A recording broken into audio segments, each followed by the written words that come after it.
আপনারা জানেন কত জানলে আমরা কথা বলি দেশ এবং দেশের বাইরের রাজনীতি, অর্থনীতি, বিনোদন, খেলা সহ ঘটে যাওয়া সব গুরুত্বপূর্ণ সংবাদ নিয়ে সংবাদের মানুষের সাথে থাকে আগামীকাল সকালে যে পত্রিকাগুলো আপনাদের হাতে পৌঁছবে তার শিরোনাম দেখে নেওয়ার চেষ্টা থাকে নিউজ পোর্টাল জানাতে পারেন ফেসবুক পেজে facebook.com/71 জার্নাল এই ঠিকানা, এবং 71 জার্নাল লাইভ দেখতে পাবেন ইউটিউবের লিঙ্ক 71 ফেসবুক পেজেতে আছে।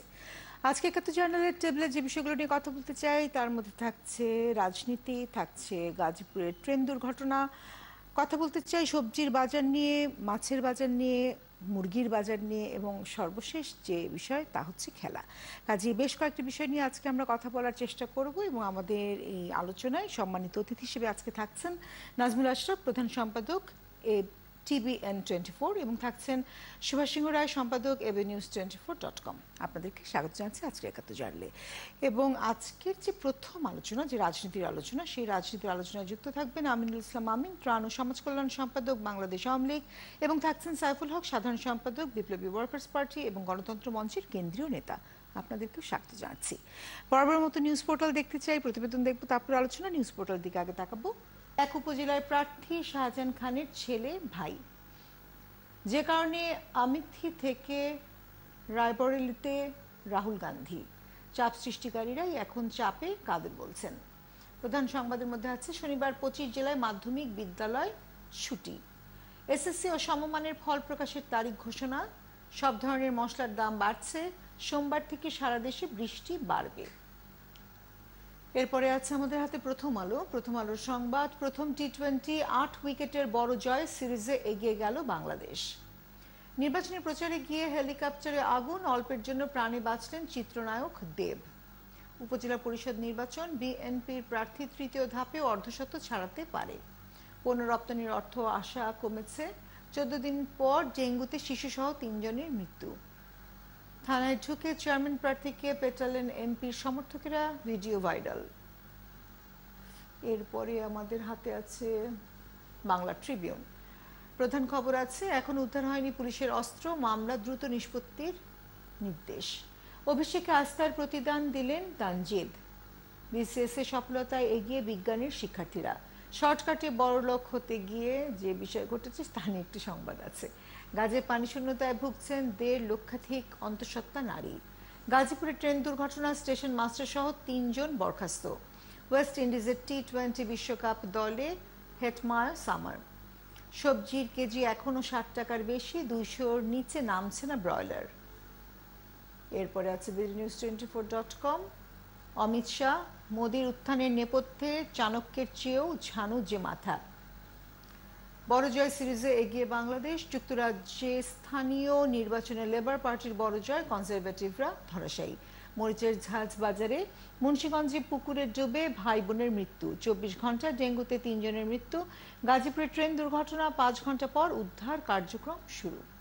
এই ছিল আমাদের হাতে নিউজ পোর্টালের সংবাদগুলো। দেখে নিচ্ছিলাম সংবাদ, সর্বশেষ সংবাদ, এবং প্রতিবেদনটি দেখে আলোচনা শুরু করতে চাই। সকালে ধানমন্ডিতে দলীয় সভাপতির কার্যালয়ে সাংবাদিকদের সাথে নানা বিষয়ে মতবিনিময় করেন আওয়ামী লীগের সাধারণ সম্পাদক ওবায়দুল কাদের। এ সময় তিনি বলেন, খালেদা জিয়ার মুক্তির আন্দোলনে বিএনপি ব্যর্থ, বরং সরকারি উদারতার সাথে তাকে বাসায় থেকে চিকিৎসা নেয়ার অনুমতি দিয়েছে। এমন কোনো দৃষ্টান্ত তারা স্থাপন করতে পারেননি যে বেগম জিয়ার মুক্তির দাবিতে একটা দেখার মতো একটা বিক্ষোভ মিছিল তারা করতে ব্যর্থ হয়েছে। উপজেলা নির্বাচনে এমপি মন্ত্রীদের স্বজনরা মনোনয়ন প্রত্যাহার অব্যাহত রেখেছে উল্লেখ করে তিনি বলেন, তার নিজের স্বজন ভোটে দাঁড়ালেও সেখানে তার কোনো হস্তক্ষেপ নেই। ভাই হোক, স্বজন হোক, আমি তাকে দাঁড় করিয়েছি কিনা, আমি তার পক্ষে সমর্থন দিচ্ছি কিনা, আমার পার্টি সমর্থন দিচ্ছি কিনা, সেটা হচ্ছে বড় কথা। আমি বা আমার পার্টি যদি না থাকে তাহলে কারো বিচ্ছিন্ন প্রয়াসকে এখানে নির্বাচন প্রভাবিত করার বিষয়ে জড়িত করার কোনো সুযোগ নেই। রাষ্ট্র পরিচালনা করতে গিয়ে বিদেশি চাপ অনুভব করছে সরকার। এটা মোকাবেলায় মুক্তিযুদ্ধের সপক্ষের শক্তিকে সুসংগঠিত হবার আহ্বান জানান দলের সাধারণ সম্পাদক। দেশের দায়িত্ব পালন করতে গিয়ে এই চাপগুলো তো আমরাই অনুভব করি। চাপ দেবেন, তারা নিজেরাও চাপে আছেন। আরব বসন্তের স্পর্শ আটলান্টিকের ওপারে গিয়েও লেগেছে। আমাদের আরও সুসংগঠিত হতে হবে। উপজেলা নির্বাচনে যাতে কেউ কোনো প্রভাব বিস্তার করতে না পারে সে বিষয়ে শেখ হাসিনার করা নির্দেশের কথাও স্মরণ করিয়ে দেন ওবায়দুল কাদের।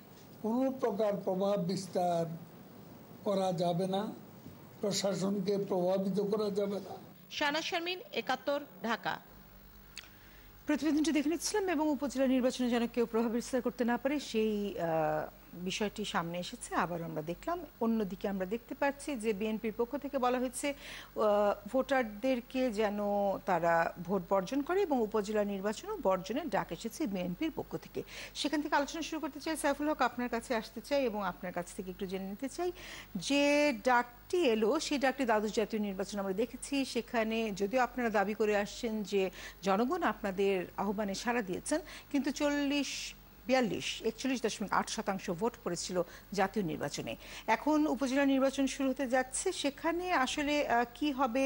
আদৌ বর্জন করবে কিনা? যে বর্জনের ডাকটি এলো, সেই ডাকটির কি আদৌ খুব সাড়া মিলবে বলে আপনারা আশা করছেন? আপনারা নিশ্চয়ই আশা করছেন, কিন্তু কেন জনগণ আপনাদের সাথে থাকবে সেটি একটু বুঝাবেন। আপনাকে ধন্যবাদ। মানে তো আলোচক বৃন্দ, আপনি যেটা বললেন যে 7 জানুয়ারির জাতীয় নির্বাচনে যে 42% ভোটের যে কথাটা বললেন, এটা নির্বাচন কমিশনের একটা তথ্য, যেটা বিরোধী রাজনৈতিক দল বা জনগণের বিশাল অংশ এ ধরনের পরিসংখ্যানে আস্থা রাখার কোনো বাস্তব কারণ বা কোনো ভিত্তি নেই। এটা নিয়ে আমরা অনেক আগেই আলাপ আলোচনা, বহুবার এটা নিয়ে আলোচনা হয়েছে। আর উপজেলা ইলেকশন যেটা হতে যাচ্ছে, তো সেই ইলেকশনে তো আপনি জানেন যে বিরোধী কার্যকর কোনো রাজনৈতিক দল বাস্তবে এই উপজেলা নির্বাচনে নেই। আর ইতিমধ্যে আমরা জানি যে গোটা নির্বাচনী ব্যবস্থার প্রতি যে হতাশা, গণ অনাস্থা, এটা একটা সাধারণ বিষয়, এটা পর্যবেসিত হয়েছে। বাংলাদেশে বাস্তবে নির্বাচন বা নির্বাচন পদ্ধতিকে একভাবে এটাকে বিদায় দেওয়া হয়েছে। যেটাকে নির্বাচন হিসেবে বলা হচ্ছে, এটা অনেকটা একটা প্রশাসনিক ব্যাপার, একটা নিয়ম মাফিক করতে হয়, সেজন্য এটাকে করা হচ্ছে। বাস্তবে এর সাথে নির্বাচন মানে তো প্রতিদ্বন্দ্বিতা থাকবে, নির্বাচন মানে আমার রাজনৈতিক প্রতিপক্ষ থাকবে, নির্বাচন মানে হচ্ছে যে আমার মাঠে আমি যে এজেন্ডা নিয়ে বাস্তবে আমি নির্বাচনে যাচ্ছি, পক্ষে বিপক্ষে উন্নয়নের এজেন্ডাগুলো নিয়ে আলোচনা থাকবে, বক্তব্য থাকবে। বাস্তবে এই নির্বাচনের সাথে উন্নয়নের এজেন্ডা বা প্রার্থীরা কে কি করবেন এগুলোর কোনো দূরবর্তী কোনো সম্পর্ক নেই। যা আছে এক ধরনের, আমি বলেছি, চর দখলের মতন করে আগামী 4-5 বছর কোন অঞ্চল কাদের নিয়ন্ত্রণে থাকবে, নেতৃত্বে থাকবে, দখলদারি থাকবে, তার এক ধরনের একটা তৎপরতা। আর আপনি যেটা বললেন বিএনপির দিক থেকে, তারা তো এই নির্বাচন তারা তো বর্জনের ডাক অনেক আগে দিয়েছে, এবং তাদের দিক থেকে তো তারা কিছু ব্যবস্থা নিয়েছেন। দ্বিতীয় পর্বে দেখলাম কিছু শোকজ করা হয়েছে। এর পরবর্তী পর্যায়ে আরো যখন কিছু প্রার্থীরা দাঁড়াবেন, প্রার্থীর এলাকাগত, ব্যক্তিগত, পারিবারিক, সামাজিক, এলাকার নানা বিষয়গুলো কাজ করে। ফলে এগুলো শেষ পর্যন্ত বিএনপি কিভাবে মোকাবেলা করবে সেটা নিশ্চয়ই বিএনপি সেটা বিবেচনা করতে হবে। আর জাতীয় নির্বাচনের সাথে স্থানীয় সরকার বা উপজেলা নির্বাচনের আকাশ পাতাল ব্যবধান। জাতীয় নির্বাচনের সরকার পরিবর্তনের প্রশ্ন থাকে, জাতীয় এজেন্ডা থাকে। এখানে তো সরকার পরিবর্তনের নির্দিষ্ট কোনো লক্ষ্য বা কোনো এজেন্ডা বা সেই লক্ষ্যে এই নির্বাচন নয়। স্থানীয় ব্যাপারে এখানে কিছুটা উৎসাহ কাজ করে, কিছুটা প্রণোদনা কাজ করে, কিছুটা আঞ্চলিক নানাগুলো বিষয় সেখানে কাজ করে। ফলে 7 তারিখের নির্বাচন যেভাবে একবারে বিরান ভূমিতে পর্যবেসিত হয়েছিল, সুতরাং এই স্থানীয় কোনো বিরোধী দল যদি অংশগ্রহণ নাও করে, আমার নিজের ধারণা এই স্থানীয় সরকার নির্বাচনগুলোতে 7 জানুয়ারির তুলনায় হয়তো কিছুটা তার কিছুটা রিটার্ন হয়তো কিছুটা বাড়তে পারে, যেহেতু এটার সাথে রাজনৈতিক বিষয় হচ্ছে আঞ্চলিক স্থানীয় বিবেচনাগুলো হচ্ছে প্রধান বিষয়। আর বিএনপি, এটা বলে শেষ করি, বিএনপি যারা তাদের সিদ্ধান্ত ভায়োলেট করে যারা নির্বাচন, তাদের ব্যাপারে কিছু ব্যবস্থা নিচ্ছেন। আওয়ামী লীগ শুনলাম যে কিছু ব্যবস্থা নেবেন, শেষ পর্যন্ত মনে হয় আওয়ামী লীগ সে জায়গা থেকে তারা অনেকখানি তারা এখন পিছিয়ে এসছেন। ফলে আওয়ামী লীগ কি বার্তা দিচ্ছেন জানি না। আমার নিজের ধারণা নির্বাচনকে খানিকটা প্রতিদ্বন্দ্বিতাপূর্ণ দেখানোর জন্য সম্ভবত পরিবার স্বজন বা গুরুত্বপূর্ণ ব্যক্তিবর্গের যারা নির্বাচনে আছেন তাদের ব্যাপারে বিশেষ কোনো ব্যবস্থা গ্রহণ করতে যাচ্ছে না। আপনার কাছে ফিরবো আমিনুল ইসলাম আমিন। এই পর্যায়ে আপনার কাছে চলে আসতে চাই, যে প্রসঙ্গটি বলছেন সাইফুল হক, সেখান থেকেও প্রশ্ন আছে যে আসলে কি আপনাদের সিদ্ধান্ত সেদিকে গড়াবে কিনা। অন্যদিকে যখন নির্বাচন বর্জনের ডাকটি আসে তখন সেটিকে আপনারা কিভাবে দেখছেন? সাইফুল হকের ভাষায় আবারও কি 7 জানুয়ারির মতো বিরান ভূমি হবে?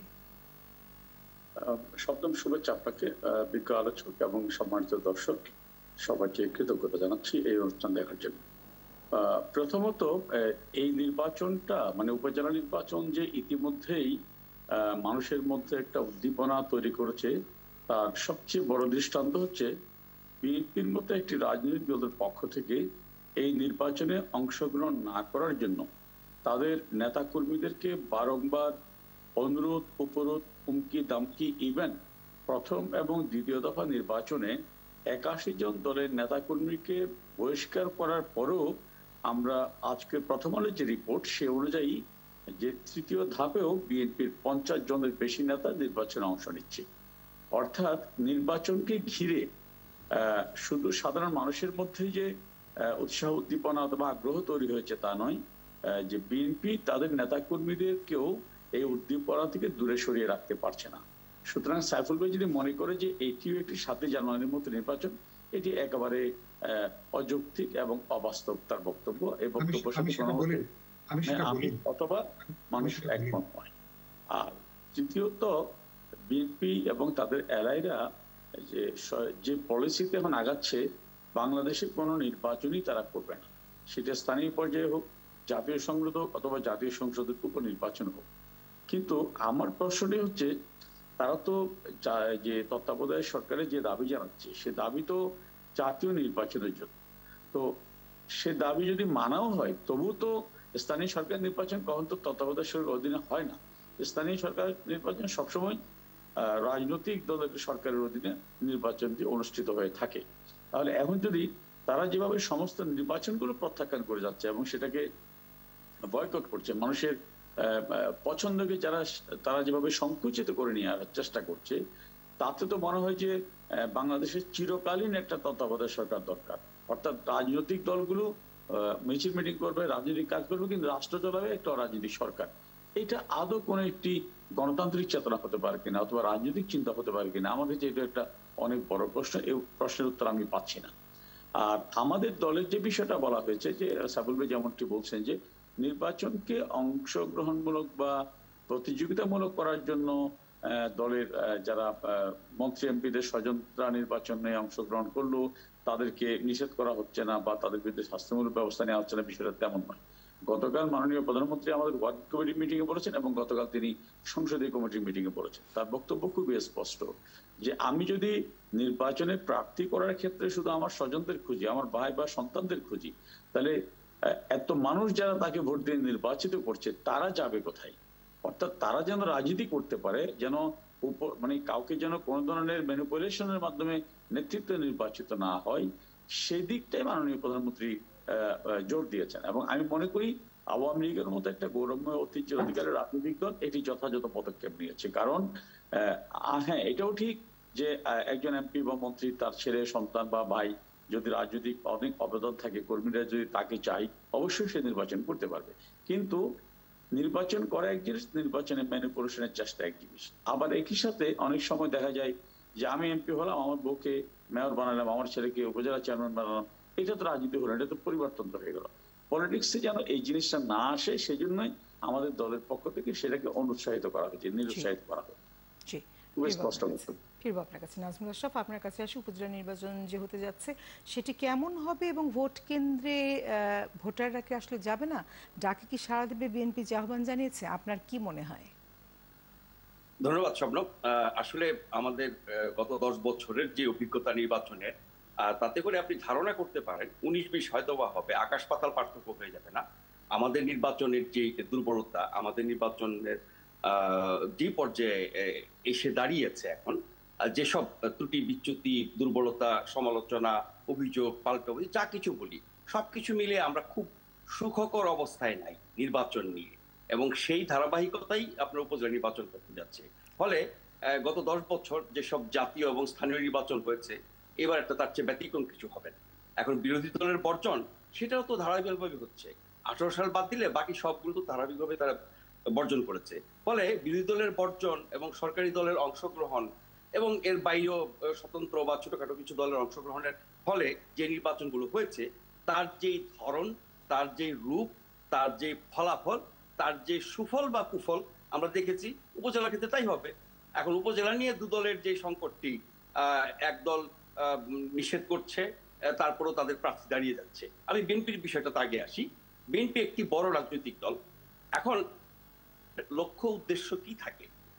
জনগণের সমর্থন নিয়ে জনগণকে সেবা করার জন্য তারা ক্ষমতায় যাবে, সেটা স্থানীয় পর্যায়ে হোক আর কেন্দ্রীয় পর্যায়ে হোক, এবং তার জন্য তাদেরকে নির্বাচনে অংশ নিতে হবে।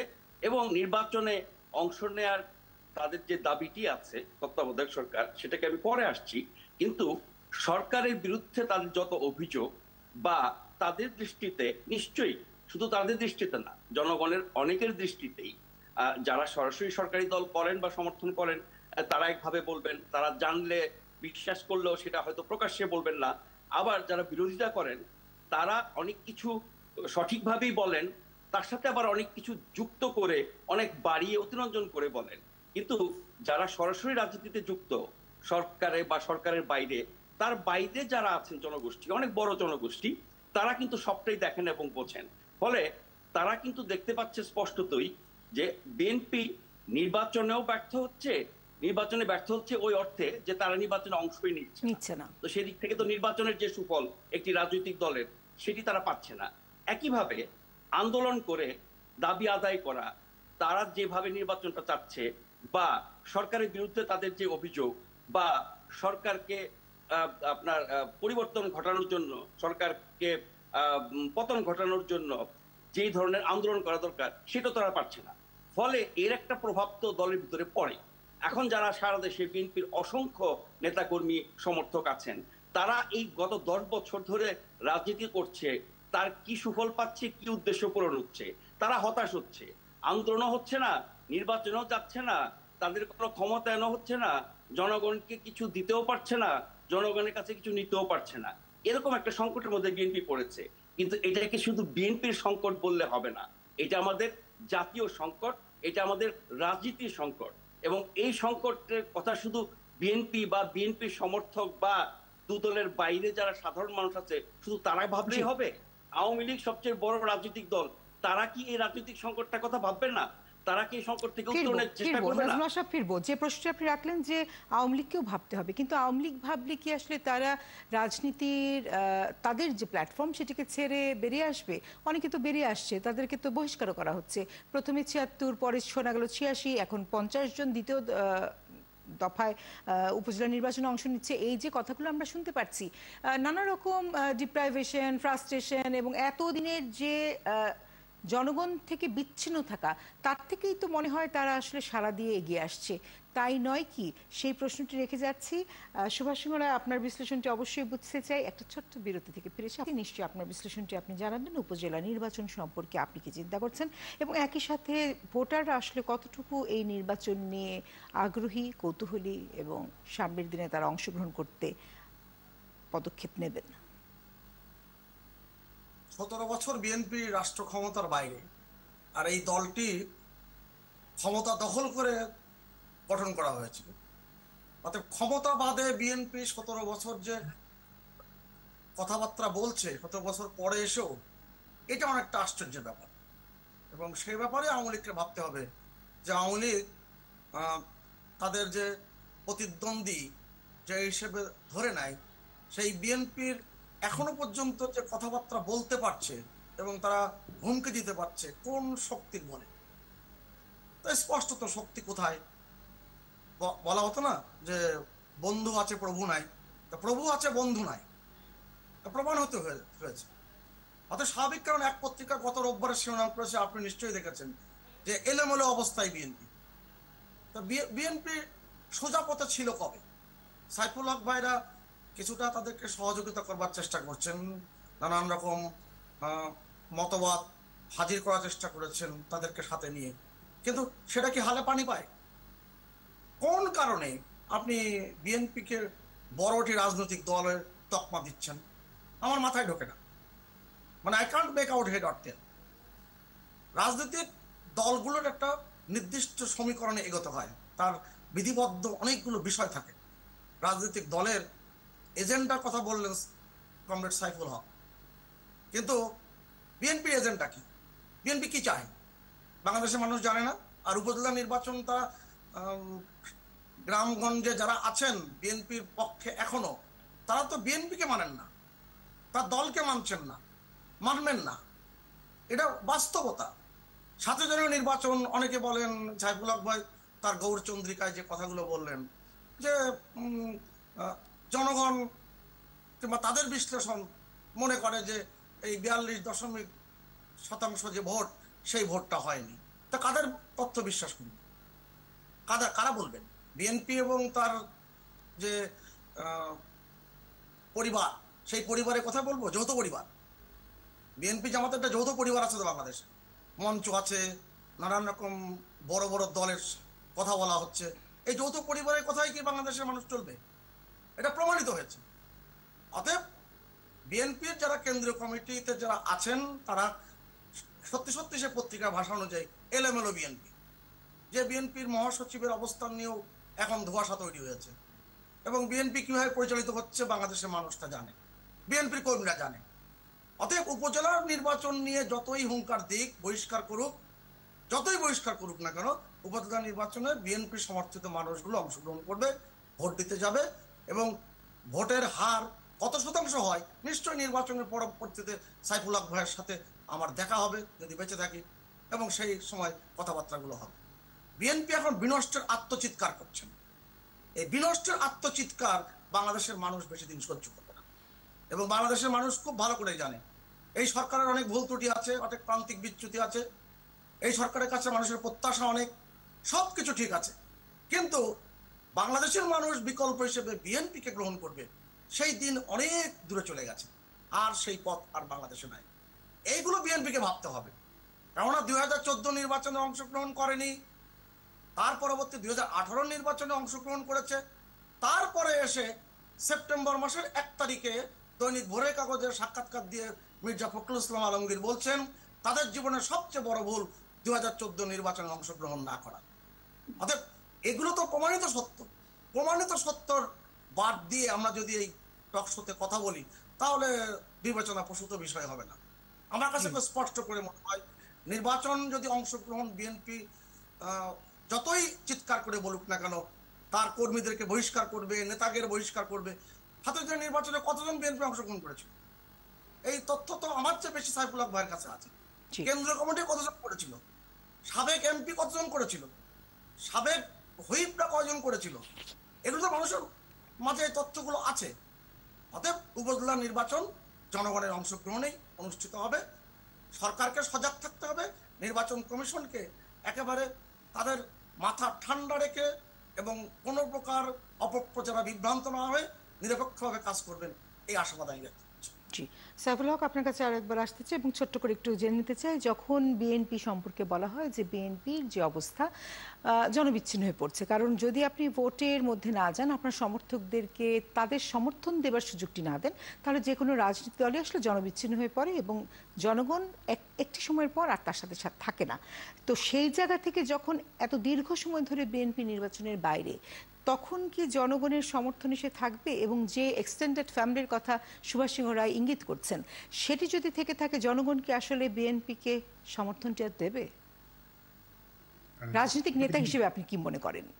না, প্রথমে আমি মনে করি যে সুভাষ সিংহ রায়ের এই বক্তব্যের মধ্যে সংক্ষেপে নেব, উত্তর খানিকটা বেরিয়ে এসছে যে ক্ষমতার বাইরে 17 বছর ধরে যে দলটা আছে, সেই দলটা এটা কোনো আলাউদ্দিনের আশ্চর্য চেরাগের বলে আছে। তার মানে হচ্ছে এটা তো বিএনপি নেতারা ভালো বলতেন, কিন্তু আমি রাজনৈতিক সংগঠক হিসেবে যেটা বলতে চাই, অর্থাৎ জনগণের ভেতরে যদি শেকড় না থাকে, জনগণের একটা পপুলার সাপোর্ট যদি না থাকে, এত দমন, নিপীড়ন, হামলা, আক্রমণ, এত গ্রেপ্তার এবং গুম খুন মোকাবেলা করে একটা রাজনৈতিক দল এখনো পর্যন্ত মানুষের সমর্থন, বড় অংশের ভালোবাসা নিয়ে দলটা কিন্তু টিকতে পারতো না। এই বাস্তবতাকে যদি অস্বীকার করেন তাহলে বুঝতে হবে যে আপনি কিন্তু আসলে আপনি তথ্যকে বরঞ্চ আপনি কিন্তু তাহলে তার সাথে আপনি যাচ্ছেন না। 2 নম্বর, আপনি আমাকে যেটা বললেন, হ্যাঁ বিএনপি নিশ্চয়ই, বিএনপি কেন, বিরোধী দল তো নিশ্চয়ই, আমরা তো নির্বাচনে অংশগ্রহণ করতে চেয়েছি, স্থানীয় সরকার কেন, আমরা তো সমস্ত পর্যায়ে, আমরা তো নির্বাচনে জনগণ, যে দেশের মানুষ নির্বাচনকে উৎসব মনে করে, যে দেশের মানুষ, আমি মাঝে মধ্যে বলি দরকার হলে এক বেলা না খেয়ে থাকতে রাজি থাকে, কিন্তু ভোটের অধিকার মানুষ হারাতে চায় না। ভোটটাকে তার মর্যাদা, সম্মান, তার অধিকার, সে তো একদিনের রাজা, এই অধিকার সে হারাতে চায় না। দুর্ভাগ্যজনকভাবে আওয়ামী লীগ বাংলাদেশ থেকে প্রতিদ্বন্দ্বিতাপূর্ণ নির্বাচন কি এটাকে বাস্তবে এটাকে বিদায় দেওয়া হয়েছে। এখন যা চলছে নির্বাচন নামে একটা ক্যারিকেচার, কারণ এর সাথে একটা প্রতিদ্বন্দ্বিতাপূর্ণ গ্রহণযোগ্য গণতান্ত্রিক পরিবেশে নির্বাচনের কোনো সম্পর্ক নেই। সুতরাং আমরা সত্যি সত্যি একটা গণতান্ত্রিক পরিবেশে, যেখানে মানুষ ভয়ভীতি ভাবে একটা লেভেল প্লেইং ফিল্ডে সবাই অংশগ্রহণ করতে পারে, নিশ্চয়ই সে ধরনের একটা রাজনৈতিক পরিবেশের জন্য, সে ধরনের একটা উপযুক্ত গণতান্ত্রিক পরিবেশের জন্য হচ্ছে আমাদের আন্দোলন। জি, ধন্যবাদ। জি, অনেক ধন্যবাদ। এবং সর্বশেষ আমিনুল ইসলাম আমিন আপনার কাছে আসতে চাই, এবং আপনার কাছে প্রশ্নটি একটু ভিন্ন। আমরা সংবাদের যে প্রতিবেদনটি দেখছিলাম, সেই প্রতিবেদন আমরা দেখছিলাম যে রাষ্ট্র পরিচালনা করতে গিয়ে বিদেশি চাপ অনুভব করছে সরকার, ওবায়দুল কাদের মন্তব্য করেছেন, এবং সেক্ষেত্রে তিনি আহ্বান জানিয়েছেন সকল মুক্তিযুদ্ধ কেন্দ্রিক যারা আছে বা মুক্তিযুদ্ধের সপক্ষে যে শক্তিগুলো আছে তারা যেন একসাথে কাজ করে, সেই আহ্বানটি জানিয়েছেন ওবায়দুল কাদের।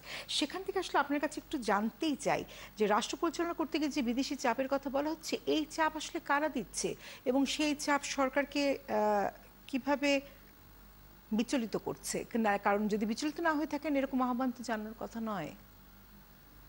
না, চাপ তো থাকতেই পারে। আপনি গত কয়েকদিন আগে পত্রিকায় পড়লাম যে আমেরিকান পররাষ্ট্রমন্ত্রী ব্লিংকেন বলছেন যে চায়না তাদের নির্বাচনে প্রভাব বিস্তারের চেষ্টা চালাচ্ছে।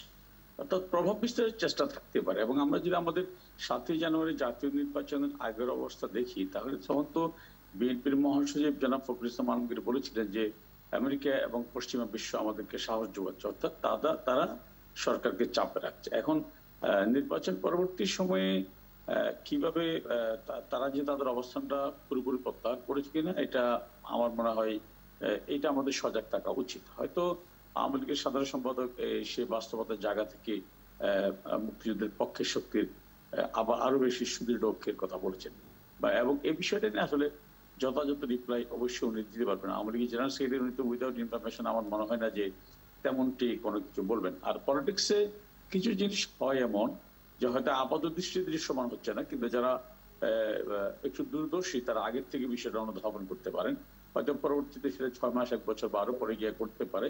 সেই জায়গা থেকেও তিনি যেহেতু তার প্রায় 60 বছরের রাজনৈতিক অভিজ্ঞতা, সেই অভিজ্ঞতার আলোকে তিনি হয়তো দেশের মানুষকে, দলকে সজাগ রাখার জন্য কথাটা বলতে পারে। এটা আমি এখানে নেতিবাচক কিছু দেখতে পাচ্ছি না। জি, নাজমুল আশরাফ, আপনার মন্তব্য নেব। আমি শেষ করি 1 মিনিটে, যেটা তখন বলছিলাম যে যেই সংকটের মধ্য দিয়ে আমরা যাচ্ছি, আমাদের নির্বাচন, আমাদের গণতন্ত্র, আমাদের রাজনীতিতে, তার জন্য আপনি দায় দিতে পারেন অনেক দলকে। মোটা দাগে যদি বলি, বড় 2টি দলের দায় আছে। কার কতখানি দায়? এই যে সংকটটা তৈরি হলো, কেন হলো, এবং তার জন্য সরকারি দলের ভূমিকা কতখানি, বিরোধী দলের ভূমিকা কতখানি, আমরা সেই বিচার বিশ্লেষণ নিয়ে বছর জুড়ে কথা বলি, কিন্তু দায় কিন্তু সবার আছে। তাহলে একটা দেশের রাজনীতি, গণতন্ত্র, নির্বাচন এরকম একটা সংকটের মধ্যে পড়েছে, এরকম একটা মানহীন অবস্থায় চলে এসেছে, যেটি প্রশ্নবিদ্ধ এবং যেটি প্রতিদ্বন্দ্বিতামূলক হচ্ছে না, অংশগ্রহণমূলক হচ্ছে না, এবং সকল জনগোষ্ঠীর, আমি বলছি যে বেশিরভাগ জনগোষ্ঠীর অংশগ্রহণ নিশ্চিত হচ্ছে না, সেরকম একটি অবস্থা থেকে উত্তরণ ঘটানোর জন্য কি আমরা কোনো চেষ্টা করছি? তার জন্য কি আমরা মানে জাতীয়ভাবে বা অন্তত রাজনৈতিক দল যেগুলো আছে, বড় বড় ছোট মাঝারি সব মিলে বলছি, তাদের কোনো উদ্যোগ আছে? নাই।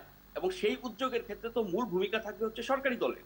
এখন সরকারি দল যদি নিজেরাই সংকট সৃষ্টি করে শুধুমাত্র ক্ষমতায় থাকার জন্য, বিরোধী পক্ষকে দুর্বল করার জন্য, তাদেরকে যে কোনো পরিস্থিতি তৈরি করে নির্বাচন থেকে দূরে রাখার জন্য, আন্দোলন দমন করার জন্য কাজ করতে থাকে, তাহলে তো এই সংকট দূর হবে না। ফলে এই সংকট যতদিন না দূর হচ্ছে, যতদিন না আমাদের ইতিহাসে ভালো রাজনীতি, ভালো নির্বাচন, ভালো গণতান্ত্রিক চর্চার যে রেকর্ডস এবং ইতিহাস আছে সেই জায়গায় আমরা ফিরে যেতে না পারি, ততদিন পর্যন্ত এই কাদা ছড়াছড়ি, অভিযোগ পাল্টা অভিযোগ, দোষাদোষী এগুলি চলতে থাকবে। আমাদের রাজনীতির কোনো পরিবর্তন হবে না, গণতন্ত্রের পরিবর্তন হবে না, নির্বাচনের কোনো পরিবর্তন হবে না। সেই জায়গায় প্রত্যেকটা দলকে তার দায় স্বীকার করতে হবে। আওয়ামী লীগকে করতে হবে, বিএনপিকে করতে হবে, এবং অন্যান্য যেসব দল আছে কম বেশি তাদের স্টেক আছে বাংলাদেশের রাজনীতিতে, সেটি ক্ষমতায় গিয়ে হোক আর বিরোধী দলে থেকে হোক, সেই দায়গুলো যদি আমরা স্বীকার না করি তাহলে আপনি এটার কোনো সংকট সমাধান করতে পারবেন না। বিদেশিদের উপর নির্ভরতা, সেটা ইন্ডিয়া বলেন, আমেরিকা বলেন, ইউরোপ বলেন, এক এক সময় এক এক দেশের উপরে এক এক দল নির্ভর করে। কিন্তু ওর মধ্যে আপনার কাছে প্রশ্ন রাখছে আমিনুল ইসলাম। আপনার কথাগুলো আমার খুব পছন্দ হয়েছে। আপনি দায় স্বীকারের কথা বলছেন, আপনি কি একটু বিনয়ের সাথে বিএনপিকে বলবেন যে 15 আগস্টের খুনিদেরকে রাষ্ট্রীয় মদতে পুরস্কৃত করা, 21 আগস্টের খুনিদেরকে পুরস্কৃত করা, বিদেশ পালিয়ে যেতে সুযোগ দেওয়া, অথবা 2006 সালে তত্ত্বাবধায়ক সরকার ব্যবস্থাকে সারকার করে ফেলা, দ্বিতীয় তৃতীয় চতুর্থ অপশন না গিয়ে ফিফথ অপশন গিয়ে ক্ষমতাকে চিরতর কুক্ষিগত করে রাখা, বিএনপির কাছে কি কখনো এই বিষয় নিয়ে আপনি জবাবদিহিতা চেয়েছিলেন, অথবা তারা কি বাংলাদেশের কথা এগুলো বলেছে? আমি তো মনে হচ্ছে সংকট ওই জায়গায়। 15 আগস্ট জন্মদিন পালন করা বাংলাদেশে রাজনীতির বড় সংকট, খুনিদেরকে পুরস্কৃত করা, তাদেরকে নির্বাচনের বিরুদ্ধে আসনে বসানো রাজনৈতিক বড় সংকট। এই সংকটগুলোকে নিয়ে আপনাদের মতো বিবেকবান মানুষ যদি এগিয়ে আসে, আমার মনে হয় তার এই সংকটের সমাধান হবে। আর আপনারা যদি একইভাবে দুই দলকে এই জন্য সমান দায়ী করেন, তাহলে এই সংকট সমাধান হবে বলে আমি মনে করি না। অনেক ধন্যবাদ। এই আলোচনা আমি আর শেষ করতে পারবো না। যে প্রশ্ন তুলে দিয়েছেন আমিনুল ইসলাম, এর ব্যাখ্যা, এর বিশ্লেষণ এবং এর উত্তর নিতে হলে আরো একটি অনুষ্ঠান আসলে আমার প্রয়োজন। আজকের জন্য আমাকে ক্ষমা করবেন, সময় যেহেতু আমাকে পারমিট করছে না। আজকে আলোচনা এখানে শেষ করছি, নিশ্চয়ই আগামীতে কথা বলার সুযোগটি আমাদের হবে। আমিনুল ইসলাম আমিন এবং সাইফুল হক, আপনাদেরকে ধন্যবাদ, কৃতজ্ঞতা আমাদের সাথে থাকার জন্য। বিরতি। জানতে চাই, আজকের যে দুর্ঘটনাটি আমরা দেখলাম, সেই দুর্ঘটনার কারণ কি হতে পারে? লাইনম্যানদের ব্যর্থতার কি কোনো রকম সুযোগ আছে বা থাকলেও থাকতে পারে? ধন্যবাদ। আমার আজকে যারা সংযুক্ত আছেন তাদেরকে ধন্যবাদ জানাচ্ছি, পাশাপাশি আমাদের দর্শকদেরও ধন্যবাদ জানাচ্ছি। আসলে এটা প্রাথমিকভাবে যে বিষয়টি আসলে আসছে, আমি নিজেও ব্যক্তিগতভাবে ঘটনাস্থল পরিদর্শন করেছি। তো এখানে লাইনম্যানের আপনার হচ্ছে ব্যর্থতার কারণে এটা ঘটে যাওয়ার সম্ভাবনা আছে, অর্থাৎ এটা হিউম্যান ফেলিউর হিসেবে আমরা মনে করতেছি। কারণ এখানে আসলে জয়দেবপুর স্টেশন, ঢাকার অন্যান্য স্টেশনগুলো আমাদের ইন্টারলকিং সিস্টেম, যেটা আপনার অটো সিস্টেম, সেই সিস্টেমে পরিচালিত হয়। সেক্ষেত্রে এই ধরনের ভুলের সুযোগটা আসলে থাকে না। কিন্তু আমাদের জয়দেবপুর থেকে ঢাকা পর্যন্ত ডাবল লাইন এবং টঙ্গী থেকে ঢাকা পর্যন্ত 4টা লাইনের যে একটা প্রকল্পের অধীনে কাজ চলতেছে, কাজটা শেষ পর্যায়ে। তো সিগন্যালিং এর কাজ এখন জয়দেবপুর স্টেশন, পুরো স্টেশনটাই এখন আপনার আমাদের সিবিআই সিস্টেম, কম্পিউটারাইজ ইন্টারলকিং সিস্টেমের অধীনে কাজ হচ্ছে। যে কারণে কাজের কারণে এখন এটা ইন্টারলকিং এখন কার্যকরী নাই, নন ইন্টারলকিং, অর্থাৎ ম্যানুয়ালি এই অপারেটিং কার্যক্রমটা হচ্ছে। যে কারণে আমাদের যে অ্যারেঞ্জমেন্ট স্টেশনে থাকার কথা, এর বাইরেও আমার 4টা পয়েন্টে আমাদের প্রতি শিফটে একজন করে স্টেশন মাস্টার আর 2জন করে আপনার হচ্ছে যারা অপারেটিং কাজ করে, এভাবে 3 জন করে অতিরিক্ত আমার 4টা পয়েন্টের লোক রাখা আছে, যাতে এই ধরনের সমস্যাগুলো না হয়, এবং সেভাবে তারা এই ট্রেন অপারেশনটা করে থাকে। তো সম্ভবত আমরা যতটুকু মনে হচ্ছে যে তারা এই পয়েন্টটা সেট করার সময়, অর্থাৎ তারা একটা লাইন থেকে আরেকটা লাইন ট্রেন পরিচালনার জন্য পয়েন্টটা সেট করবে, এটা কনফার্ম করবে, তারপরে ট্রেন পরিচালনা করার জন্য দেওয়া হবে। সেক্ষেত্রে পয়েন্টটা হয়তো তারা সেট না করে, অথবা প্রপারলি সেটটা হয়নি, যেহেতু ম্যানুয়ালি করা হচ্ছে, সে কারণে এই বিষয়টা হতে পারে। অথবা এখানে যেহেতু আরেকটা বিষয় আসতেছে, যেহেতু এখানে সিগন্যালিং যে ব্যবস্থাটা, সেই ব্যবস্থাটা পয়েন্টটা সেট করতে গেলে আমাদের যে সিস্টেমটা, তাটা পাশাপাশি 2টা পয়েন্ট একসঙ্গে যুক্ত হবে, এবং সেটাকে একটা আমরা বলি ক্লাম্প প্যাডলক, ক্লাম্প করা হয় যাতে এটাকে বিচ্ছিন্ন না হতে পারে। এখানে কোনো ত্রুটি হতে পারে। তো এই বিষয়টা কমিটিটা দেখবে আসলে ঘটনাটা কি জন্য হলো। প্রাথমিকভাবে হয় আপনার আমাদের যে যারা কাজ করে মাঠে, তাদের কোনো ভুলের কারণে অথবা পয়েন্টের কারণে হতে পারে, যেটা পুরো বিষয়টাই কিন্তু ম্যানুয়ালি হচ্ছে, যার জন্য হয়তো সতর্কতা আরেকটু থাকলে হয়তো এটা হতো না, সতর্কতার মধ্যে কিছু ঘাটতি হয়তো থাকতে পারে। জি জি, আমাদের সাথে আছেন সর্দার শাহাদাত আলী, নাজমুল আশরাফ, শুভ সিংহরা। আপনার প্রশ্ন রাখতে পারবেন, বক্তব্য দিতে পারবেন। নাজমুল আশরাফ। আমি একটু জি, শুভ সিংহরা, প্রথমে একটু প্রশ্ন করি। যিনি এতক্ষণ কথা বললেন, সর্দার শাহাদাত আলী, তিনি নতুন এসেছেন তার এই পদে, আমি যতদূর জানি। এই যে একটা আজকে যে 2 জনকে বা 3 জনকে সাময়িক বরখাস্ত করা হয়েছে, আমার কাছে খুব অবাক লাগে। আপনি কি নতুন দায়িত্বে এসে এই কথা কি সবার সামনে বলতে পারবেন যে এর আগে যত দুর্ঘটনা বাংলাদেশে হয়েছে সেগুলো খুবই খুবই মানে দুঃখজনক ঘটনা। এই দুর্ঘটনা একটিও তদন্ত কমিটির রিপোর্ট প্রকাশিত হয়েছে? আমার কাছে খুব অবাক লাগে এটা। কারণ আপনি জানেন যে রাজশাহী ইউনিভার্সিটির অনেকগুলো পরীক্ষার্থীর কিন্তু পরীক্ষা যাতে দিতে পারে সময় মতো, এই জন্য আপনার অধীনে একজন কর্মকর্তা কি প্রাণান্ত চেষ্টা করেছে। আর প্রতি মুহূর্তে ট্রেনিং এর ব্যাপার থাকে, কিন্তু মানুষকে মানে একজন ভুল করলে আর একজন কিংবা আরো কয়েকজন মানুষ দেখতে পারে, এটা কিন্তু এই ব্যাপারে খুব সতর্ক থাকতে হয়। সিগন্যালিং ত্রুটি, ঝুঁকিপূর্ণ রেল ক্রসিং, এই ব্যাপারে তো বারবার কিন্তু বিভিন্ন গবেষক প্রতিবেদনে উঠে আসছে। এই ব্যাপারে আমরা সতর্ক হচ্ছি না কেন, আমার কিছু জানতে ইচ্ছে করে। প্রশ্নটা নিয়ে নিলাম নাজমুল আশরাফ, আপনার যদি প্রশ্ন থাকে নিয়ে নিয়ে একবারে।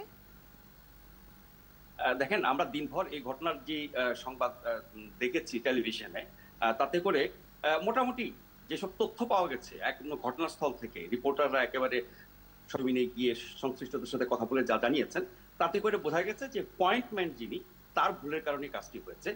মহাপরিচালকের কাছে আমার প্রশ্ন, আমরা শুনেছি টেলিভিশনে প্রচারিত হয়েছে, এই পয়েন্টম্যান তিনি আপনাদের নিয়মিত কর্মী না, আউটসোর্সিং এর মাধ্যমে পাওয়া একজন অস্থায়ী কর্মী এবং যথেষ্ট দক্ষ এবং অভিজ্ঞ না। তো পয়েন্টম্যানের কাজটা তো খুবই স্পর্শকাতর, গুরুত্বপূর্ণ, যার ভুলের কারণে এত বড় একটা ঘটনা ঘটেছে। এবং আপনি বলছিলেন যে আপনাদের গাজীপুরের পুরো সিগন্যাল সিস্টেম একেবারে অটোমেটিক এবং কম্পিউটারাইজড, আধুনিক ইত্যাদি। আমরা আজকে দিনভর খবর এটা শুনেছি যে রেলওয়েতে 4 ধরনের সিগন্যাল সিস্টেম আছে। এখনো সেই ব্রিটিশ আমলের সিস্টেম থেকে শুরু করে একেবারে অত্যাধুনিক সিস্টেম সবকিছুই আছে। এই 4 রকমের সিগন্যাল সিস্টেমের মধ্য দিয়ে তো অনেক জটিলতা তৈরি হতে পারে।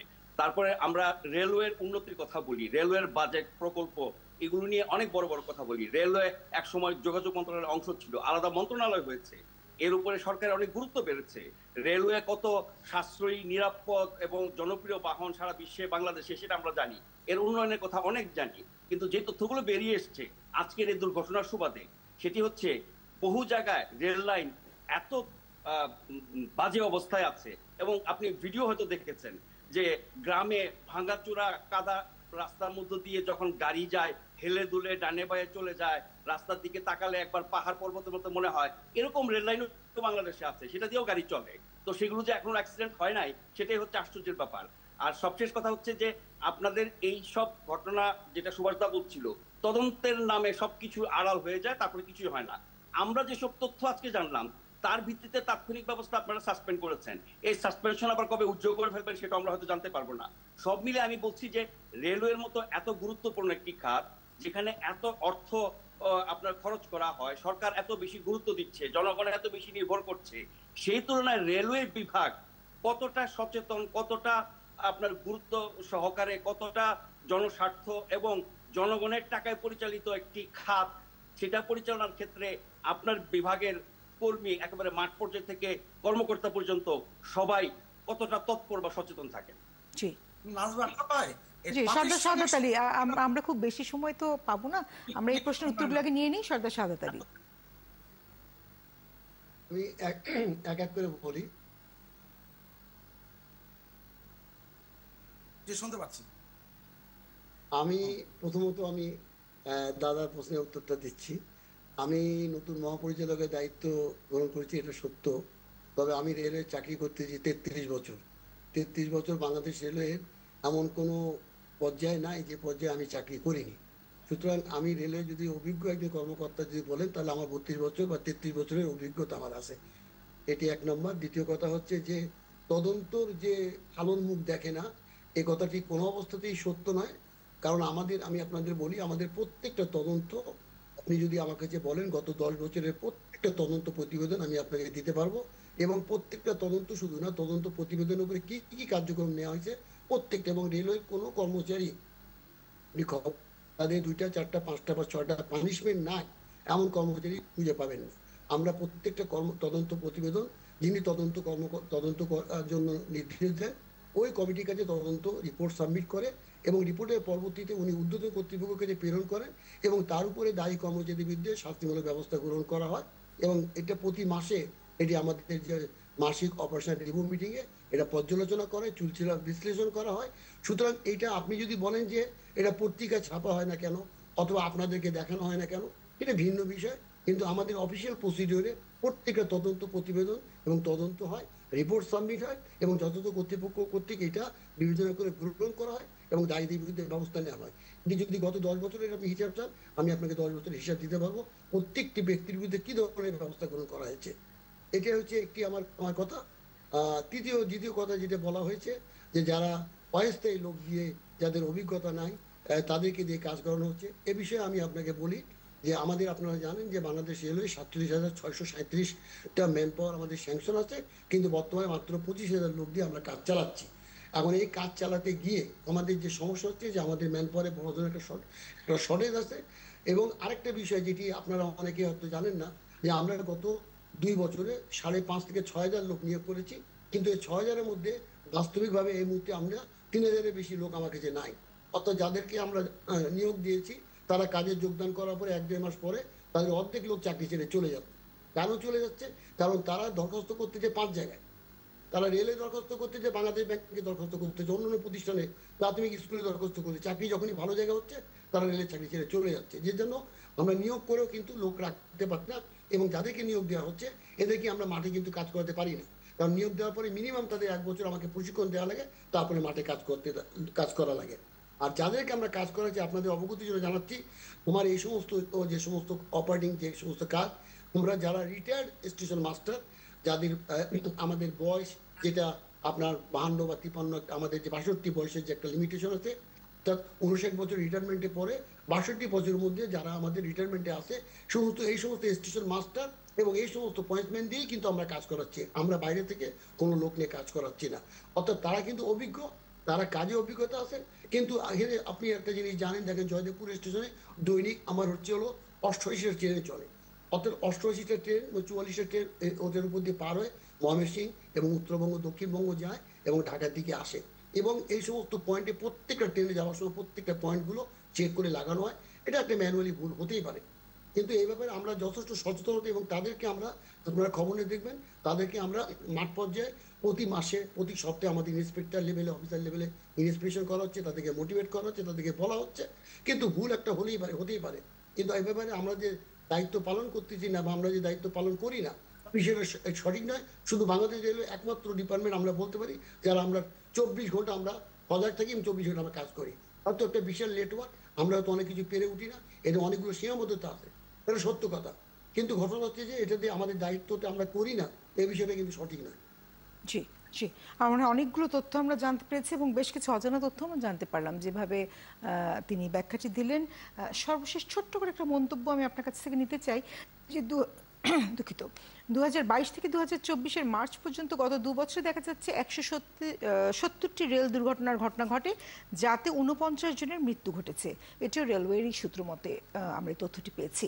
সংখ্যাটি কি আগের তুলনায় বা যদি সবসময়কার একটা ধারাবাহিক চিন্তার মধ্যে আমরা থাকি, দুর্ঘটনার মাত্রা কি ইদানিংকালে বাড়ছে নাকি এরকম সংখ্যাতেই আমরা ছিলাম বা পরিসংখ্যানটি এমনই ছিল?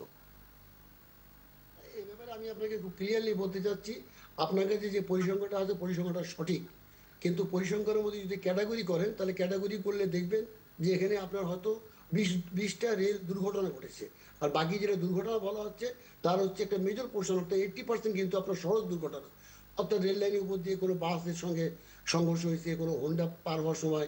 গতকাল আজকেও একটি আপনার দুর্ঘটনা ঘটেছে, একটা হোন্ডা আনতরাই জায়গা থেকে যাওয়ার সময় সেটা আপনার ট্রেনের ইঞ্জিনের সঙ্গে ধাক্কা লাগছে। আমাদের প্রতিদিন দুর্ঘটনা ঘটতেছে 5টা 7টা, তার মধ্যে হচ্ছে হয়তো একটা হয়তো ডিরেলমেন্ট হয় আর বাকি 5টা কিন্তু হচ্ছে আপনার সড়ক দুর্ঘটনা, অর্থাৎ বাস চলে আসতেছে, কখনো আমাদের লোকের দোষের কারণে হয়তো তার ব্যারিয়ার ফেলা হয়নি, কিন্তু মেজর পোর্শনে দেখা যাচ্ছে যে সমস্ত গ্রামগঞ্জের মধ্যে এত বেশি আনতরাই, আমাদের অথরাইজ লেভেল ক্রসিং গেটের থেকে আনতরাইজ গেট অনেক বেশি, এবং বাস ট্রেন আপনার হচ্ছে হোন্ডা যখন তখন উঠে যাচ্ছে, বালির ট্রাক উঠে যাচ্ছে, এবং তাদের যে দুর্ঘটনা, আপনার যে দুর্ঘটনার ফিগারটা আছে, এই দুর্ঘটনা হচ্ছে এখানে আরেকটা বিষয় আছে, আমাদের যে কোনো দুর্ঘটনা যদি কোনো একটা স্টেশনে 6টা লাইন থাকে, কোনো একটা লাইন যেটা আমাদের ট্রেন চলাচল করে না, কিন্তু যেখানে আমরা শান্তির কাজে লাগি বা আমরা কোনো মালগাড়ি বা অন্য কোনো লোকাল ট্রেন রাখি, হয়তো সেখানে একটা গাড়ি এক চাকা পড়ে গেছে বা 2 চাকা পড়ে গেছে, এটিও আমরা দুর্ঘটনা হিসেবে কাউন্ট করি। এবং আপনার টোটাল ফিগারটা আপনি যদি এটাকে বিশ্লেষণ করে তাহলে দেখবেন যে আমাদের মেন লাইনে অথবা গুনতি করার মতো গোনার মতো দুর্ঘটনা কিন্তু খুব সীমিত। আপনি দেখেন যে সারা মাসে হয়তো একটা বা দুটো এই ধরনের ঘটনা ঘটে। আর আমাদের কিন্তু দৈনিক ট্রেন চলে হচ্ছে 360-62টা ট্রেন চলতেছে, তাতে সারাদিনে হয়তো একটা দুটো দুর্ঘটনা ঘটে। মূলত এই দুর্ঘটনা হচ্ছে যে এই ফিগারটা হচ্ছে আপনার হচ্ছে রোড সাইডে যে রোডের যে অ্যাক্সিডেন্ট এবং অন্যান্য যে সমস্ত আমরা যেটা বলি শাখা লাইনের দুর্ঘটনা, সেগুলো এটার মধ্যে অন্তর্ভুক্ত আছে।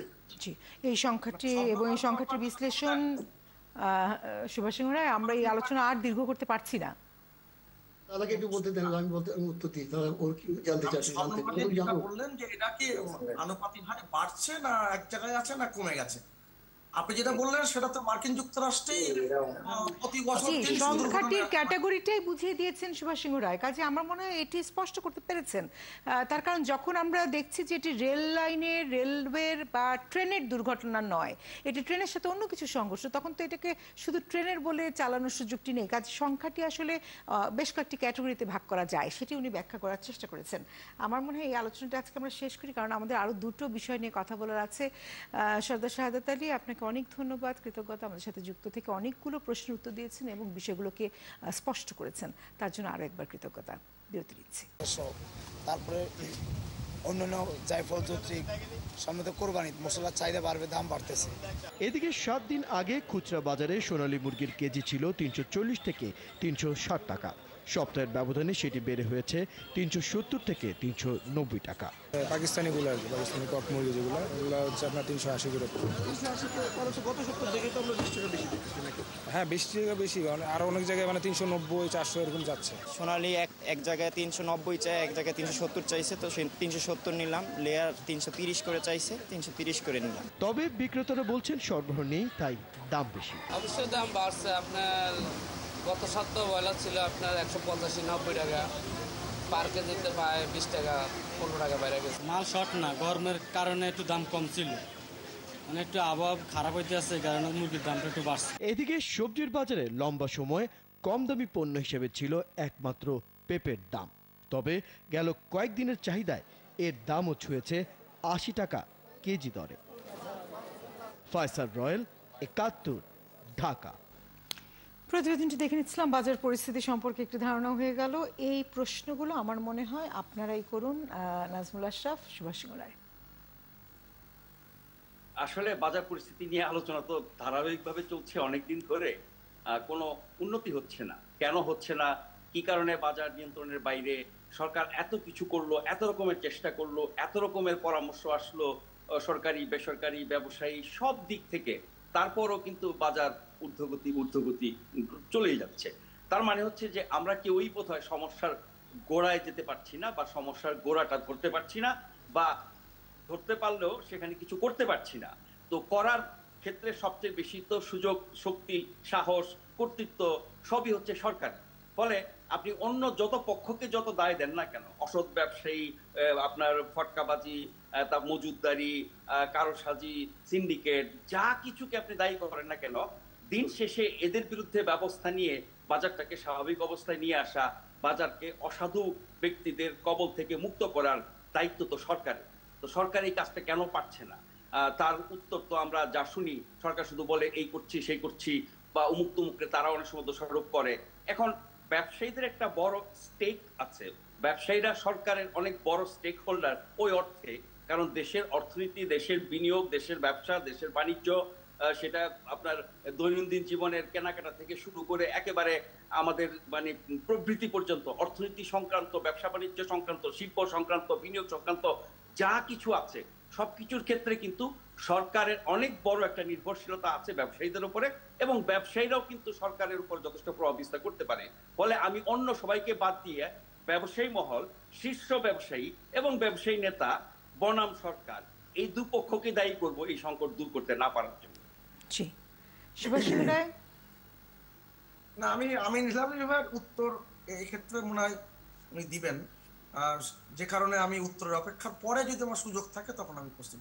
জি জি, চলে আসি মোহাম্মদ আমিন হেলালি আপনার কাছে। দায়ী জি, করেছেন ধন্যবাদ। নাজমুল আশরাফ, কি বলবেন?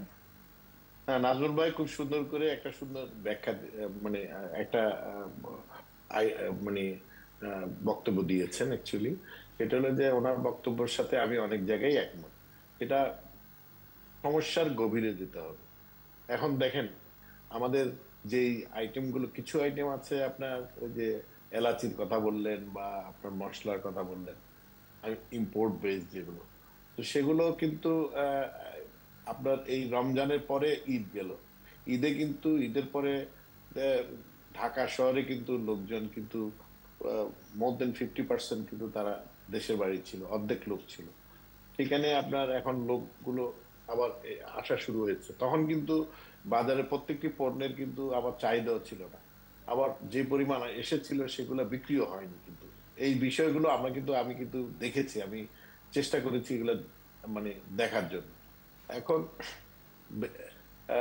আজকে আবার এখন কিন্তু পুরা দমে কিন্তু এইসব 15-20 দিন বিক্রি হয়নি বলে সেটার কি নতুন করে আবার বিক্রি বাড়ানোর জন্য এই কাজ?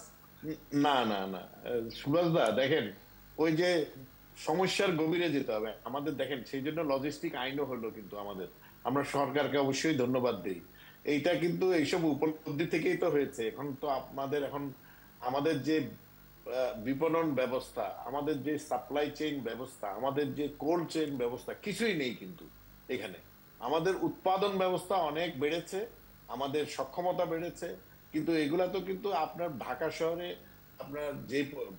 শহরের জন্য না, একদিনে যে আমাদের কাঁচামাল যেগুলো যেটা হারভেস্টিং হয় সেই জিনিসটা কতটুকু, এটার তো একটা লিমিট আছে। সেই লিমিট অনুসারে যখন আসবে, তার চেয়ে বেশি চাহিদা যখন আপনার হবে, তখন তো আপনার অবশ্যই অটোমেটিক্যালি সাপ্লাই যেহেতু কম থাকবে, ডিমান্ড বেড়ে গেলে দাম তখন বেড়ে যাবে। হ্যাঁ, সেটা তো বাড়বেই। এটা বিজনেস থিওরি, এটা কেউ ধরে রাখবে না। কিন্তু সেই জায়গায় আমাকে কন্ট্রোল করতে হলে আমার যে সরবরাহ ব্যবস্থা, যে সাপ্লাই চেইনের যে ব্যবস্থাটা, আমার যে কাঁচামালের যে কোল্ড চেইনের ব্যবস্থা, এই ব্যবস্থাগুলোকে আমাকে উন্নয়ন করে আসতে হবে। সেখানে ব্যবসায়ীদের যেরকম একটা ভূমিকা, ব্যবসায়ীদের ভূমিকাটা কি দেখেন, ব্যবসায়ীরা খেলার মাঠের প্লেয়ারের মতো, আমি সবসময় বলে থাকি, এটা বলছি বিকজ একটা ব্যবসায়ী আপনি দেখেন রাস্তাঘাটে সে তার জীবিকা নির্বাহ করছে, বা একটা ছোট ব্যবসায়ী তার ব্যবসা করে খাচ্ছে, তাকে আপনি অর্থনীতি বুঝাইতে গেলে থিওরিটিক্যালি সে কিছুই বুঝবে না, কিন্তু সে দিনের শেষে লাভ লসটা বুঝে সে কিভাবে তার চলতে হবে সেটা কিন্তু সে বুঝে, কোত্থেকে নিয়ে আসবে, কোত্থেকে কি করবে। এখন তাকে যদি আপনি দেখায় দেন একটা নতুন ব্যবসার কথা, সে এটা বুঝবে না, সে আইডিয়া করে করে দেখে কিন্তু আরেকটা ব্যবসা করে। এখন আমাদের দেশে এরকম কোন তথ্য উপাত্ত কোনো কিছুই আমরা কিছুর উপর ভিত্তি করে কিন্তু আজকের অর্থনীতি এখানে আসে নাই। ইনফরমাল ভাবেই, চোখে দেখেও না দেখার মতো করেই কিন্তু অর্থনীতি এই জায়গায় আসছে। আপনি দেখেন যে একজনের দেখা গেল যে একটা ব্যবসা করছে, সেটা আইনের মধ্যে পড়ছে না, কিন্তু সেই জায়গায়ও দেখা যাচ্ছে যে সেই আইনটি প্রয়োগ করতে গেলে তো ওর কর্মসংস্থান নষ্ট হবে, এ তো 2 টাকা কামায় তার জীবিকা নির্বাহ করছে, সেটা কিন্তু সে সার্ভিসটা দিচ্ছে, ওটা কিন্তু সরকার হয়তো সেটা ওভারলুক করছে। আবার কিন্তু ব্যবসায়ীরা বুঝে হোক না বুঝে হোক সরকারি অনেক নিয়মকে কিন্তু সে উপেক্ষা করেছে। কারণ এইভাবেই কিন্তু দেখেন, একটা কারোর টাকা হয়েছে, অর্থ হয়েছে, তার একটা থাকার জন্য একটা রুম করেছে, আবার যখন সে টাকা হলো সে তার সাথে জোড়া দিয়ে কিন্তু আরেকটি রুম বানিয়েছে। এখানে কিন্তু কেউ আর পারমিশন বা এখানে প্ল্যান পাস করায় নেই। সুতরাং প্রত্যেকটা যে ঢাকা শহরের স্থাপনার 12.5% মাত্র আপনার অনুমোদিত আছে। আমি এই কথাগুলো এই জন্য বলছি, আমাদের যে জায়গাগুলোতে ঘাটতি আছে সেই জায়গাগুলোকে ঠিক করতে হবে। কারণ বাজারে আপনার বৈধ ব্যবসায়ী আছে মাত্র ধরেন 1000 খানিক, আরো 10,000 আছে অবৈধ ব্যবসায়ী, তাদের মুরব্বীকে, এগুলা কিন্তু আমি আগেও বলি। কিভাবে ঠিক করা সম্ভব? কিভাবে ঠিক করা সম্ভব? এটার জন্য তো আমাদের মানে সবাই সমন্বিত আসলে সিদ্ধান্ত, সরকারের যেহেতু সবাই সমন্বিত অবস্থায় নেই আপনারা? না না, সমন্বিত আছি। আপনি শোনেন, সমন্বিত মানে কি, এখন সবাইকে উপলব্ধি করে যে যে জায়গাগুলোতে এই বিষয়গুলো আছে এগুলাকে অ্যাড্রেস করতে হবে। আপনি দেখেন, আমি আপনাকে আরেকটি কথা বলি, যেমন তাহলে কি আমরা উপলব্ধি করতে পারছি না? দেখেন ইনফরমালি আমি কি বুঝাইতে চাচ্ছি, আপনি বুঝেন। মনে করেন যে ব্যাটারি চালিত রিক্সা, এগুলা কি সরকার, সিটি কর্পোরেশন কারো অনুমোদন আছে? কারো তো নাই।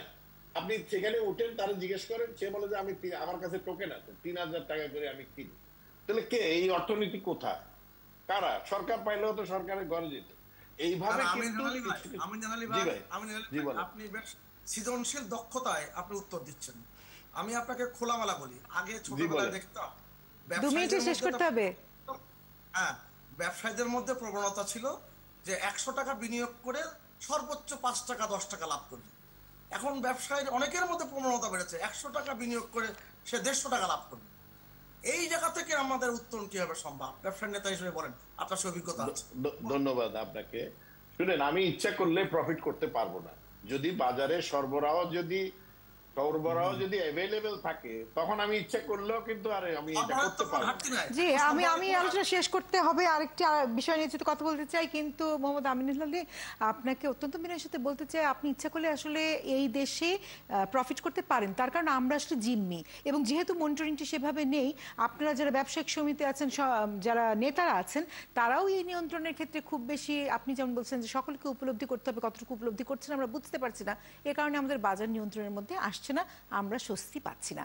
আপনাদের কাছে বিশেষ অনুরোধ জানাতে চাই, আপনার বিষয়গুলো দেখবেন, আপনারা যেহেতু এফবিসিসিআইতে আছেন, এবং সেক্ষেত্রে আপনারা নিশ্চয়ই এই দায়িত্বগুলো নেবেন, নিজেদের ঘাড়ে নেবেন, এবং আপনারা সমাধানের পথে জনগণকে একটু স্বস্তি দেওয়ার চেষ্টা করবেন।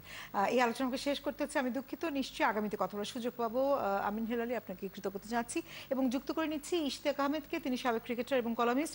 খুব দ্রুততার সাথে একটি প্রশ্নের উত্তর আমার জানার ইচ্ছা, সেটা হচ্ছে আমরা যেটা দেখলাম যে জিম্বাবুয়ের বিপক্ষে 5 ম্যাচের টি20 সিরিজ শুরু হয়েছে, এবং সেখানে 8 উইকেটে সহজ জয় পাওয়া গেছে বলা হচ্ছে বাংলাদেশের পক্ষ থেকে। ওয়ার্ল্ড কাপের আগে এই টি20 সিরিজ আসলে কতটুকু গুরুত্বপূর্ণ সেটি ইশতিয়াক আহমেদ আপনার কাছে জানতে, এবং একই সাথে একটু জানতে যে এই সিরিজ আসলে কি প্রভাব ফেলবে, একই সাথে এই ওয়ার্ল্ড কাপে খেলবে যে দলগুলো, বিভিন্ন দেশ সেই দলগুলোর নাম কিন্তু প্রকাশ করে ফেলেছে, বাংলাদেশের যে দল, সেই দলের নাম বা খেলোয়াড়দের নাম আমরা কেন এখনো পাচ্ছি না? সংক্ষেপে নিব উত্তর।